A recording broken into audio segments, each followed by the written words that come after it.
अस्सलाम वालेकुम students, welcome to my channel. तो आज हम रॉक मैकेनिक की लेक्चर में हम स्लोप स्टेबिलिटी के बारे में पढ़ेंगे। तो ये दो फोर्स के ऊपर डिपेंड करती है। कौन कौन से? हमारे पास एक फोर्स ये है ड्राइविंग फोर्स, और दूसरा फोर्स हमारे पास कौन सा है? Resisting force. लेकिन ड्राइविंग फोर्स की सबसे पहले हम डेफिनेशन देखेंगे। Material need force for moving downward, these force are called driving force. अच्छा, तो कहता है कि हमारे पास जो मटेरियल होगा, मतलब एक रॉक ब्लॉक होगी ऐसा, देखिए यहाँ पे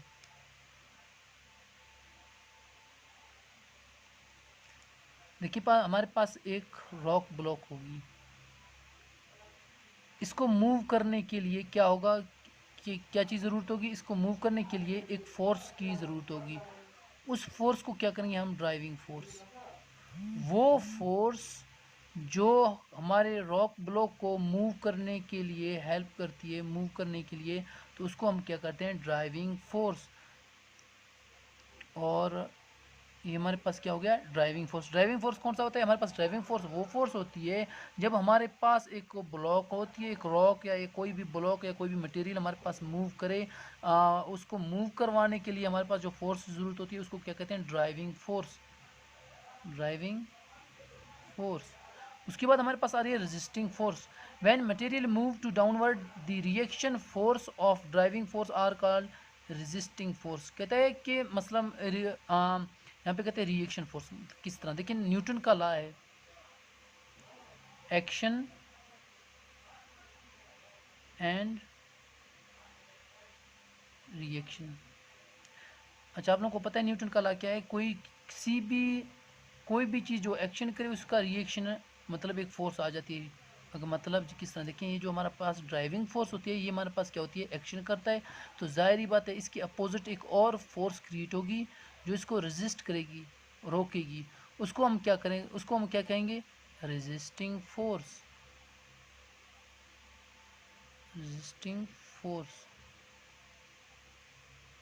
रेजिस्टिंग फोर्स हमारे पास वो फोर्स है जब हमारे पास एक मटेरियल मूव करता है तो उसके बाद हमारे पास जो अपोजिट फोर्स होती है, रिएक्शन फोर्स जो होती है हमारे पास, उसको क्या कहते हैं? Resisting force. मतलब हमारे पास अभी ड्राइविंग फोर्स इस तरफ मूव करती है और रेजिस्टिंग फोर्स हमारे इसके अपोजिट साइड में मूव करेगी। ये हमारे पास कौन सा फोर्स हो गया? Resisting force. रेजिस्टिंग फोर्स क्या करता है हमारे पास? जितना रेजिस्टिंग फोर्स इंक्रीज होगा हमारे पास, उतना ही रॉक हमारे पास क्या होगा? स्टेबल होगा। मतलब जितना रेजिस्टिंग फोर्स हमारे पास इंक्रीज होगा वो रॉक हमारे पास क्या होगा, या वो ब्लॉक, वो मटेरियल हमारे पास क्या होगा? स्टेबल होगा। मतलब किस तरह देखिए, हमारे पास रेजिस्टिंग फोर्स इंक्रीज होती है तो ज़ाहिर बात है ये इसको क्या करता है? इस तरफ मूव करती है। तो हमारे पास ये जो बॉडी होगा, मटेरियल होगा, वो नीचे की तरफ मूव नहीं करेगा। क्यों? क्योंकि हमारे पास रेजिस्टिंग फोर्स ज़्यादा है। और अगर हमारे पास ड्राइविंग फोर्स जितना ज़्यादा होगा, हमारे पास हमारा जो मटेरियल रॉक होगा वो क्या होगा? अनस्टेबल होगा। जब अनस्टेबल होगा तो उसको हम क्या करेंगे? एक सपोर्ट्स लगाएंगे ताकि ये क्या करे? ड्राइविंग फोर्स इसका इंक्रीज है ताकि ये स्टेबल रहे। तो इसलिए हम इस चीज़ को भी मद्देनज़र रखते हैं कि हमारे पास रेजिस्टिंग फोर्स क्या होती है, ड्राइविंग फोर्स क्या होती है, और रेजिस्टिंग फोर्स ज़्यादा हो जाए तो वो क्या इफ़ेक्ट करती है स्टेबिलिटी को, और ड्राइविंग फोर्स अगर ज़्यादा हो जाए तो वो क्या इफ़ेक्ट करती है स्टेबिलिटी को। मतलब जितना हमारे पास ड्राइविंग फोर्स ज़्यादा होगा वो क्या होगा? हमारे पास ब्लॉक या रॉक मटेरियल हमारे पास क्या होगा? वो अनस्टेबल होगा। और अगर हमारे पास रेजिस्टिंग फोर्स ज़्यादा होगा तो हमारे पास मटेरियल या रॉक क्या होगा? स्टेबल होगा। और हमारा जो ये ड्राइविंग फोर्स होगा वो भी डिपेंड करेगा किस चीज़ पे? वाटर और हमारे पास क्या है? ग्रेविटी, इस चीज़ के ऊपर डिपेंड करेगा। और हमारे पास रेजिस्टिंग फोर्स जो है वो भी किस चीज़ पे डिपेंड करेगा हमारे पास? वो डिपेंड करेगा हमारे पास शेयर स्ट्रेंथ। Shear strength.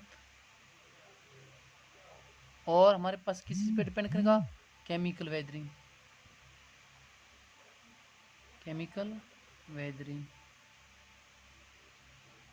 इन दोनों चीज़ के ऊपर क्या करेगा? ये डिपेंड करेगा।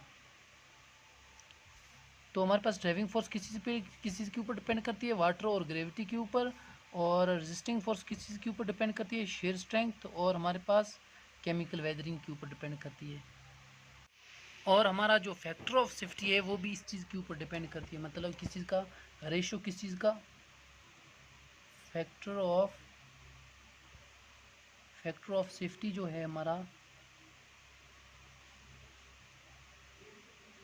वो किस चीज़ के ऊपर डिपेंड करेगा हमारा, वो रेजिस्टिंग फोर्स, रेजिस्टिंग फोर्स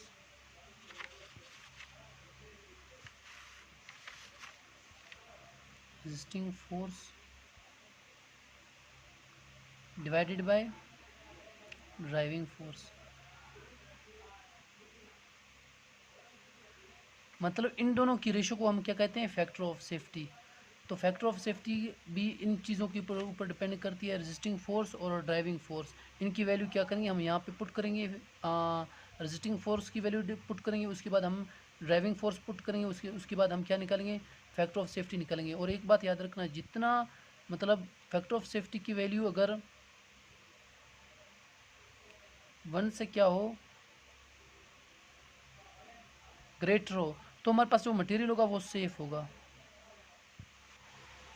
और अगर फैक्टर ऑफ सेफ्टी की वैल्यू अगर 1 से कम हो तो हमारे पास मटेरियल क्या होगा, उसकी चांसेस होते हैं,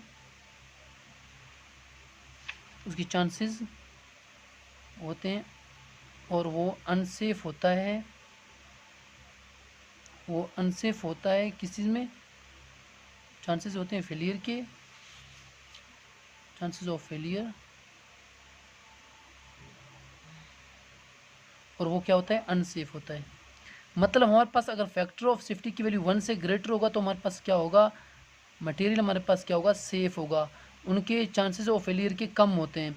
अगर हमारे पास फैक्टर ऑफ सेफ्टी की वैल्यू 1 से कम होंगे तो हमारे पास उसके फेलियर के चांसेस ज़्यादा होंगे और हमारे पास जो मटेरियल होगा वो अनसेफ होगा।